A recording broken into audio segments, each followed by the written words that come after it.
Hello and welcome. My name is Natalie Berning, financial advisor with OnPoint Investment Services and Raymond James. I'm here today to talk to you about maximizing your Social Security benefits. OnPoint was founded in 1932 by teachers, so providing education to our members is a large part of how we provide value to our community. We have a team of financial advisors throughout Oregon and Southwest Washington, and we work with our members one-on-one and provide educational seminars like this to help our members build a secure financial future. I've broken this seminar into 2 sessions, given that there's so much information to cover.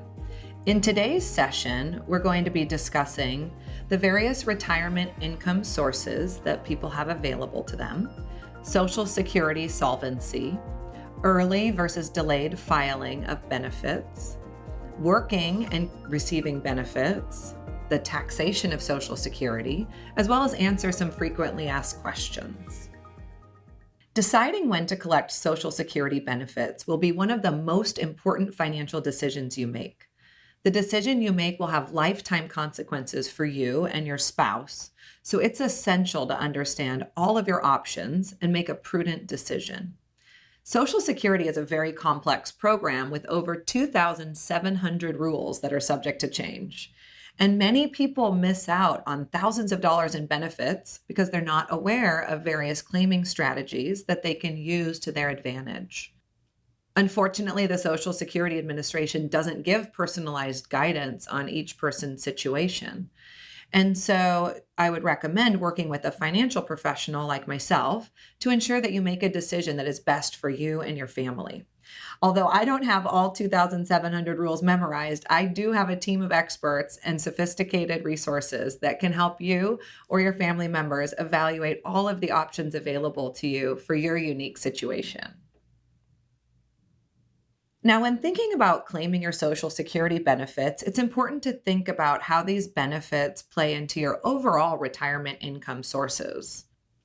For the majority of retired Americans, though, Social Security is the primary source of retirement income. That said, ideally, you should have a variety of income sources available to rely on during retirement and Social Security, such as pensions, Social Security benefits, 401k withdrawals, IRA withdrawals, continuing to work part-time. These different retirement income sources are going to give you the 3 legs of a stool to provide for a comfortable retirement. The more you can understand about your Social Security benefits, the more you'll realize it is a great retirement income source. This slide highlights some of the main advantages of Social Security, and we'll discuss these in more detail throughout this presentation. But you can see here that Social Security provides lifetime income. It's government-backed. It has annual inflation adjustments. You do get preferential income tax treatment on your Social Security benefits. There are survivor benefits for spouses or young children, and it also provides a steady stream of monthly income that you can rely on. One topic that comes up so frequently when I'm meeting with clients one-on-one is Social Security solvency. Many people are concerned that Social Security isn't going to be there for them when they retire. And this might be a concern for many of you as well. It's currently estimated that if no reforms are made, Social Security has adequate funding to meet 100% of payable benefits through the year 2034, and then an additional 80% of benefits through 2089. There are so many Americans that are reliant on Social Security benefits, so it's likely that there will be future reforms so that benefits can be fully paid. Changes were made back in 2015 that did eliminate certain strategies for spouses in an effort to keep the funding available. We'll discuss some of those changes later in this presentation. My main point here is just that I want you to make sure that you're feeling confident and you're not basing your decisions on your retirement income on the belief that Social Security will not be around for you. Now, if you have not done so already, I strongly encourage everyone to go online and establish a Social Security account so that you can become familiar with your personalized benefit statement. Now, this is a statement that used to get mailed out to us every year, and it's no longer mailed on a regular basis. So if you want to see what your current Social Security benefits would be, you'll need to log in to ssa.gov, and establish a profile. It's important to establish that online account also to prevent fraudsters from establishing one under your own identity, which can be a major headache to deal with. Throughout today's presentation, we will highlight and explain different items you will find on your benefit statement. Now, let's get started with some Social Security basics and discuss some terms we're going to mention throughout this presentation and the next. The first term to get familiar with is your primary insurance amount, or PIA. This is the monthly amount you are eligible to start collecting at your full retirement age, or FRA. The Social Security Administration, the SSA, is great at acronyms. So your PIA, primary insurance amount, is calculated based on your 35 highest earning years. The higher your 35 highest earning years, the higher your primary insurance amount. If you have less than 35 years of earnings, the years that are missing will have zeros filled in, which will lower your primary insurance amount. If you do have less than 35 years of work, or you have some years in the 35 with very low earnings, like when you were a student, compared to what you currently make, you can increase your primary insurance amount by continuing to work at a higher income level. Your full retirement age, or FRA, is a key milestone when it comes to Social Security. As you can see on this chart, it's based on the year you were born and should be somewhere between the ages of 66 and 67. Your full retirement age is when you can collect your full PIA, or primary insurance amount, but it also has other implications that we will talk about. Do not take the term full retirement age too literally, because it does not determine when you could or should retire. There are many factors aside from Social Security that influence when you truly should retire. As I was just mentioning, the full retirement age, or FRA, is when you would collect your full primary insurance amount, but you do not have to wait until your full retirement age to start collecting benefits. Some people choose to claim benefits as early as age 62 or as late as age 70. You can see here on this chart that there's a difference in the amount that you will get based on when you draw your benefits. If you claim benefits prior to your full retirement age, you will have a permanent reduction in your lifetime benefit amount. So for someone whose full retirement age is 66, for example, and they start collecting benefits at age 62, they will only receive 75% of their primary insurance amount. However, if your full retirement age were 67, you would only receive 70% of your primary insurance amount by drawing at age 62. On the flip side of that, if you decide to delay collecting benefits past your full retirement age, you will receive an 8% annual increase from your primary insurance amount up until the age of 70, which could result in a benefit as high as 132% of your primary insurance amount if your full retirement age is 66, or up to 124% of your primary insurance amount if your full retirement age is 67. So you can see here that there's big differences in the amount of money that you'll receive depending on when you claim. Your benefit statement that you can view online at ssa.gov will show your full retirement age, as well as an estimate of how much you're eligible to collect at age 62, your full retirement age, and your age 70. Those amounts will change over time if you continue to add years of working at a higher income level. Now, it's all well and good to hear the differences in percentage of your primary insurance amount collecting at age 62, full retirement age, or 70. But to see how big of an impact your claiming age can make in dollar terms, let's look at a simple example.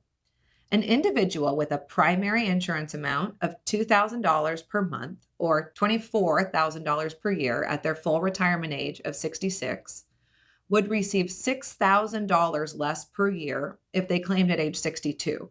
And just a reminder, that reduction in benefits is permanent.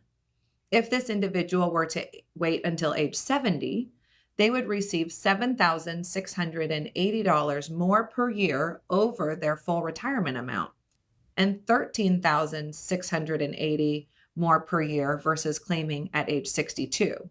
So you can see the age you decide to claim benefits can have a significant impact on your annual retirement income. One of the nice advantages of Social Security retirement benefits are a cost of living adjustment, or COLA. A COLA is an annual inflation adjustment to your benefit amount, which is based on the increase in the Consumer Price Index. These annual adjustments help you maintain the purchasing power of your benefits and keep up with the price inflation of goods and services. While all recipients of Social Security receive the same annual COLA percentage, those with a larger benefit amount will receive a larger dollar increase. As you can see here, a COLA of 2% is much more if you start collecting at age 70 versus age 62. And these COLAs can really add up over time. To clarify, you do not have to claim benefits to receive a COLA. They are factored into your benefits, even if you have not claimed yet. Now, I often receive questions about collecting your Social Security benefits and continuing to work. There are some various rules around this that I'd love to discuss. So if you claim your benefits prior to your full retirement age and you're still working, Social Security could withhold a portion or even all of your benefits. It depends on if your earnings exceed certain thresholds. So for years prior to your full retirement age, if you earn more than the earnings limit, you will have a $1 of benefits withheld for every $2 earned over that threshold. For the year in which you reach full retirement age, or your FRA, a higher earning limit applies, and you will have $1 in benefits withheld for every $3 in earnings over the threshold. If you continue to work past full retirement age, there are no earnings limits after that point. You will receive your full benefit. If you have benefits withheld, Social Security does adjust your benefit amount at full retirement age to start paying you back for the amount that was withheld. It is a common misconception that I hear that the benefits are permanently lost when withheld due to this earnings rule, but they aren't. It's basically a forced suspension of benefits. Now, if you retire and collect Social Security benefits at your full retirement age or later, there are no rules around working and receiving benefits, and there are no income limits. So as you can see, claiming early, if you're still working, is not always a good decision, especially if you will have some of your Social Security benefits withheld. Another big concern for people as they approach Social Security is the taxation of their Social Security benefits. So the taxation of Social Security benefits depends on what the Social Security Administration calls your provisional income. And you can see this calculation here. For the most part, your provisional income includes all sources of income you have, such as withdrawals from IRAs or 401ks, withdrawals from cash balance life insurance, certain types of deferred annuity income, as well as half of your Social Security benefits. This is why Social Security is a more favorable source of income from a tax perspective. If your provisional income falls below the first threshold on this chart, your benefits are tax-free, which is a great deal. If your income exceeds the first threshold up to the second threshold, 50% of your benefits are taxable income. And if your income exceeds the second threshold, up to 85% of your benefits are taxed. Now, this doesn't mean that your benefits are taxed 50 or 85%. It just means that 50% or 85% of your benefits are included in your taxable income, and you're charged your regular taxable income rate. Social Security is income tax efficient in a couple of ways. Only half of the benefits are counted in your provisional income, and again, at most, only 85% of the benefits are taxed as income. The final topic I'd like to discuss in this session regards government pensions. So if you or your spouse are a federal, state, or local government employee, it's possible that there will be certain downward adjustments to your Social Security benefits. If the government entity you or your spouse worked for did not participate in the Social Security system, these adjustments will most likely apply to you. We're not going to spend a lot of time talking about those today because they're fairly rare, but just know that if these adjustments may apply to you, you may want to seek guidance from your financial professional. And I will share that in working with many Oregon PERS members, I have not found one Oregon PERS member yet that is subject to this provision. I've addressed many of the frequently asked questions that I get throughout this presentation, but there's a couple others I'd like to bring up. So one of them involves the taxation of Social Security benefits. So I'm often asked if these benefits are taxed both federally and by the state. So there are 12 states that do tax Social Security benefits, but Oregon and Washington are not either of those states. So your benefits are only going to be taxed as federal income, not on your state income taxes. Additionally, I also often get questions about a tax torpedo as it relates to Social Security. So if you've heard that term and don't know what it relates to, let me give you a brief overview. So when you're taking your Social Security benefits and you also have to withdraw money from an IRA or a 401k, you'll want to be aware of the tax torpedo. It occurs when IRA withdrawals in combination with Social Security benefits push your taxpayers into a higher tax rate than they would be otherwise. That is why by holding off on Social Security benefits and living off of distributions from your IRA or 401k income in the early years of retirement, you could potentially receive a larger Social Security benefit later, while also reducing the required withdrawals from your IRA or 401k, which could keep you in a lower overall tax rate. So this is some of the more complex planning that we do with clients when we work one-on-one. In the second session in the two-part series, we're going to be discussing spousal benefits, survivor benefits, questions to consider as you're approaching Social Security age, general claiming guidelines, as well as some next steps. I'll also again answer some frequently asked questions.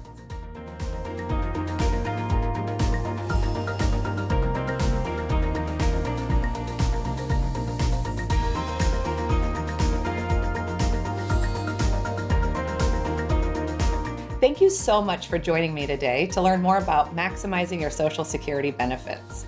I know we covered a lot of information, so if you have any follow-up questions on Social Security or any other financial planning or investment topics, please reach out to our team at Investment Services. One of our many financial advisors would be happy to meet with you one-on-one. Thank you so much and have a great day.